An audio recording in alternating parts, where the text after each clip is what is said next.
Hey guys, for today's video, I'm gonna teach you how to take a screenshot in a snap without them knowing. This tutorial takes 2 steps and nothing more, so watch carefully.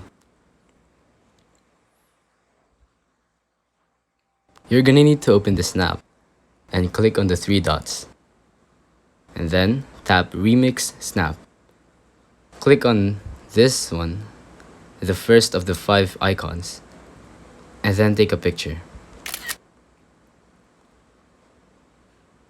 Make sure your face isn't seen here. Now that you have the photo, click on this scissor icon and try your best to cut the exact same size of the picture.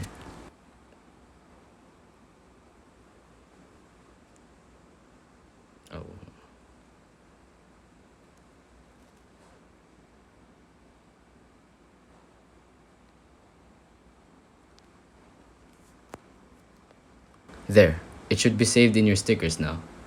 If you want to see it, just take a picture, go to the stickers icon, and click the scissors. Just resize it to full screen and there you go. You can also save it. And it's done. Simple as that. If you think this video was helpful, please consider liking, subscribing, and hitting the notification bell. If you have any questions or suggestions, feel free to comment down below.